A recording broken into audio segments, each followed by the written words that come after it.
Voici un sport en pleine croissance, son nom, le paddle, une discipline dont les pratiquants sont de plus en plus nombreux et dont le nombre de salles dédiées se multiplie. C'est le cas à Toulouse.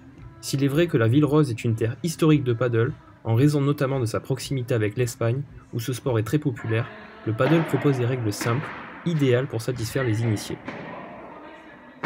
Alors les règles du paddle c'est assez simple, on va dire c'est un mélange de tennis et de squash, 80% de tennis, 20% de squash. Donc vous avez comme ça un terrain qui fait 20 mètres sur 10 mètres, qui se joue en double uniquement, donc 2 contre 2, donc il y a une vraie dimension sport d'équipe. Ensuite voilà, vous avez un rebond, droit à un rebond comme au tennis, sauf qu'à la différence du tennis, comme vous pouvez le voir, vous avez une structure tout autour qui va toujours ramener la balle vers vous. Donc ça favorise les échanges, la balle n'est jamais perdue. Et il y a moyen aussi de jouer directement avec ses vitres, avec toujours la règle d'un seul rebond. Donc à partir de là, c'est le même décompte qu'au tennis, 15-0, 30-0, 40-0. Et ça reprend, on va dire, une grande règle du tennis avec un service à la cuillère, qui est une mise en jeu. Et toujours voilà, cette notion de un rebond et ce sport d'équipe, jouer en double.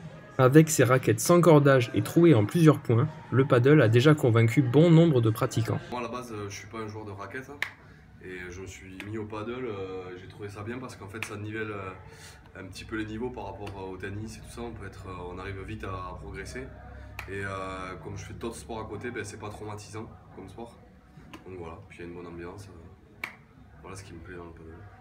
Les ingrédients du succès pour un sport dont le développement a pris sa source dans les pays hispanophones. Alors le paddle en France, il a démarré il y a une quinzaine d'années. Alors c'est un sport à la base qui vient d'Amérique du Sud, hein. Ça a été inventé au Mexique, ça a explosé en Argentine dans les années 80. C'est arrivé dans les années 90, les années 2000 en Espagne et en France. Alors en France, pour plein de raisons, c'est resté un peu dans l'oubli, ça a disparu. Alors qu'en Espagne, c'est devenu à l'époque le sport numéro 1. Donc aujourd'hui, vous avez 5 millions de joueurs en Espagne, rien que ça. Et en France, ça y est, ça fait 2-3 ans que le paddle se développe enfin. Vous avez des structures comme la mienne qui ouvrent un peu partout. Donc bien sûr, c'est arrivé par l'Espagne, Perpignan, ici à Toulouse. Aujourd'hui, vous avez des clubs à Paris, vous avez des clubs à Lille. Donc vous avez voilà, comme ça une explosion des complexes à la fois indoor ou extérieurs en France. Donc aujourd'hui, c'est difficile de chiffrer ça. On estime qu'il y a plus de 4000 cours en France. Et voilà, avec des dizaines de milliers de pratiquants. Et ce chiffre, c'est exponentiel, hein. Ça double tous les ans. Donc voilà, pour peut-être un jour devenir un sport comme en Espagne, un sport national. Le paddle possède son propre circuit mondial, le World Paddle Tour, ses joueurs pros et ses fans.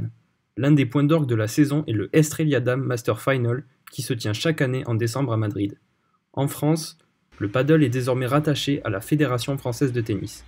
Les ligues régionales se retrouvent donc directement impliquées dans son développement et les clubs de tennis s'équipent de plus en plus en terrain. Certaines vedettes de la petite balle jaune comme Gaël Monfils ou Henri Lecomte ont même déjà participé à la promotion de ce sport au travers d'événements. Reste maintenant à espérer que ces initiatives permettront au paddle de continuer à rebondir dans l'Hexagone.